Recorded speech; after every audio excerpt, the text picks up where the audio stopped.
қылышлау бірден айтып жіберейін. Ренжімеңіздер, бірақ менің сөзім емес, Алланың аяты. Алла Тағала Құран кәрімде бір топ адамдардың шынжырланып тозаққа қарай кетіп бара жатқан оқиғасын айтады. Сақар деген тозақ тобыққа тигіп бастап жанған кезде адамның жүрегін өрте жіберетін тозақтың оты. Сақар деп аталады. Сол адамдар кетіп бара жатыр шынжырланған күйде тозаққа. Мына жақта бір топ адамдар оларға қарап тұрады да айтады: "Мә сәләкәкум фи сақар" деп айтады дейді. "Ей, айналайындар, сақарға, анау тозақтың шұңқырына түсетіндей сендер не істедіңдер" деп айтады дейді. Сонда ең бірінші аналардың айтқан сөздерін қараңыздар. "Қалу ләм наку минал мусаллин" деп айтады дейді. Ана кетіп бара жатқан талпаның айтып бара жатқан сөзі ғой, тозаққа қарай айдалып.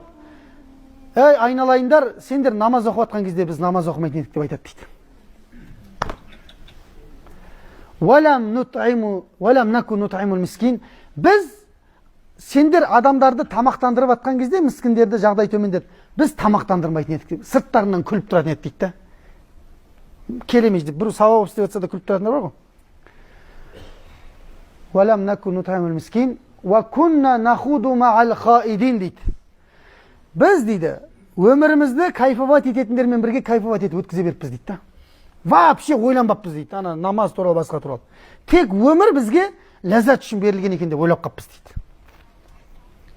"Ва кунна нуказзибу бияумиддин", сендер қиямет туралы ойбай деп айтып жатқан кезде біз өтірікке шығаратын едік дейді олардың барлығын. Бір барып келген адам құсап айтпаңдаршы деп айтатын едік деп жатыр ғой. Енді міне бүгін қараңдар қаяққа кетіп бара жатқанымызды деп айтады екен.